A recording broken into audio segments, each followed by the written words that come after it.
ಎಲ್ಲ ವೀಕ್ಷಕರೇ ನಮಸ್ಕಾರ. ಇವತ್ತಿನ ಎಪಿಸೋಡು ಊಟ ಮಾಡಿದ ತಕ್ಷಣ ಟಾಯ್ಲೆಟ್ ಹೋಗೋ ಅಭ್ಯಾಸಿದ್ರೆ ಅದನ್ನು ಕಲರ್ ಥೆರಪಿಯಿಂದ ಪರಿಹಾರ ಮಾಡ್ಬೋದು. ಊಟ ಮಾಡಿದ ತಕ್ಷಣ ಕೆಲವರು ಟಾಯ್ಲೆಟಿಗೆ ಹೋಗ್ತಾ ಇರ್ತಾರೆ. ಯಾವುದೋ ಊಟ ಮಾಡಿದ ತಕ್ಷಣ ಅವರು ಟಾಯ್ಲೆಟಿಗೆ ಹೋಗಲೇಬೇಕು, ಆ ಥರ ಆಗಿರುತ್ತೆ. ಅದನ್ನ ಕಲರ್ ಥೆರಪಿಯಿಂದ ಪರಿಹಾರ ಮಾಡ್ಬೋದು. ಅದು ಮೇನ್ ಕಾರಣ ನಮ್ಮ ಸ್ಟಮಕ್ ವೀಕ್ ಪ್ರಾಬ್ಲಮಿಂದ ಆ ಥರ ಆಗ್ತದೆ. ಸ್ಟಮಕ್ ವೀಕ್ ಇದೆ, ಅದನ್ನ ಸ್ಟಮಕ್ನ ಸ್ಟ್ರೆಂತ್ ಮಾಡ್ಬೋದು. ಅದು ಸ್ಟ್ರೆಂತ್ ಮಾಡೋಕ್ಕೆ 2 ಕಲರ್ ಬೇಕು, ಒಂದು ಸ್ಕೈ ಬ್ಲೂ ಮತ್ತೊಂದು ಯೆಲ್ಲೋ. ಈ 2 ಕಲರಿಂದ ಊಟ ಮಾಡಿದ ತಕ್ಷಣ ಟಾಯ್ಲೆಟ್ ಹೋಗೋದನ್ನ ಸ್ಟಾಪ್ ಮಾಡ್ಬೋದು.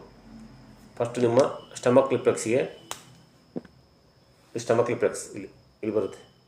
ಇಲ್ಲಿ ಫಸ್ಟು ಎಲ್ಲ ಹಾಕಿ ಈ ಥರ ಎಲ್ಲ ಹಾಕು.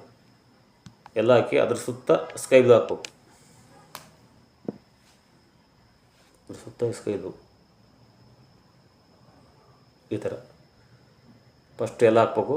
ಅದ್ರ ಸುತ್ತ ಸ್ಕೈ ಬ್ಲೂ ಇದು ಎರಡು ಕೈಲಿ ಹಾಕ್ಬೇಕು. ಅದೇ ರೀತಿ ಇಲ್ಲಿ ಹಾಕ್ಬೇಕು. ಫಸ್ಟ್ ಎಲ್ಲೋ, ಅದ್ರ ಸುತ್ತ ಸ್ಕೈ ಬ್ಲೂ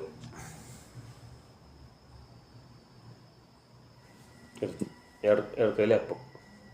ಫಸ್ಟ್ ಎಲ್ಲ ಹಾಕ್ಬೇಕು, ಅದ್ರ ಸುತ್ತ ಸ್ಕೈ ಬ್ಲೂ. ಅದೇ ರೀತಿ ನಿಮ್ಮ ಬಲಗೈ ಉಂಗುರದ ಬೆರಳು ಫಸ್ಟ್ ಚೈಂಟಿಗೆ ಎಲ್ಲ ಹಾಕ್ಬೇಕು ಒಂದು ರೌಂಡು. ಅದ್ರ ಸುತ್ತ ಎಲ್ಲ ಹಾಕ್ಬೇಕು. ಅದ್ರ ಮೇಲ್ಗಡೆ ಮತ್ತೆ ಸ್ಕೈ ಬ್ಲೂ ಹಾಕ್ಬೇಕಿರ್ತೀವಿ ಅದ್ರ ಪಕ್ಕದಲ್ಲಿ.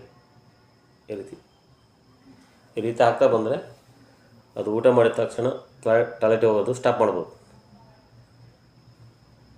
ಫಸ್ಟು ನಿಮ್ಮ ಸ್ಟಮಕ್ ರಿಫ್ಲೆಕ್ಸಿಗೆ ಫಸ್ಟ್ ಎಲ್ಲ ಹಾಕಿ, ಅದ್ರ ಸುತ್ತ ಸ್ಕೈ ಬ್ಲೂ ಎರಡಕ್ಕೂ ಇಲ್ಲಿ ಎಲ್ಲ ಹಾಕ್ಬೇಕು, ಅದ್ರ ಸುತ್ತ ಸ್ಕೈ ಬ್ಲೂ. ಅದೇ ನಿಮ್ಮ ಬಲಗೈ ರಿಂಗ್ ಫಿಂಗರ್ ಫಸ್ಟ್ ಚೈಂಟಿಗೆ ಒಂದು ರೌಂಡು ಎಲ್ಲ ಹಾಕಿ, ಅದ್ರ ಮೇಲ್ಗಡೆ ಸ್ಕೈ ಬ್ಲೂ ಹಾಕಿ. ಈ ರೀತಿ ಹಾಕ್ತಾ ಬಂದರೆ ಊಟ ಮಾಡಿದ ತಕ್ಷಣ ಟಾಯ್ಲೆಟ್ ಹೋಗೋದು ಸ್ಟಾಪ್ ಆಗುತ್ತೆ. ಇದು ಕಂಟಿನ್ಯೂ ನಿಮ್ಮದು ಕಡಿಮೆ ಆಗೋವರೆಗೆ ಹಾಕ್ಬೇಕು. ಈ ರೀತಿ ಹಾಕ್ತಾ ಬನ್ನಿ. ದಿನಾಲು ಅದು ಕಮ್ಮಿ ಆಗ್ತಾ ಬರುತ್ತೆ, ಸಂಪೂರ್ಣವಾಗಿ ಕಮ್ಮಿ ಆಗುತ್ತೆ. ಸಂಪೂರ್ಣವಾಗಿ ಕಡಿಮೆ ಆಗಬೇಕೆ ಅದನ್ನ ಸ್ಟಾಪ್ ಮಾಡಿ ಸಾಕು. ಈ ವಿಡಿಯೋವನ್ನು ಎಲ್ಲ ಫ್ರೆಂಡ್ಸ್ಗಳಿಗೆ ಶೇರ್ ಮಾಡಿ, ಲೈಕ್ ಮಾಡಿ ಮತ್ತು ಸಬ್ಸ್ಕ್ರೈಬ್ ಮಾಡಿ. ಎಲ್ಲರಿಗೂ ಧನ್ಯವಾದಗಳು.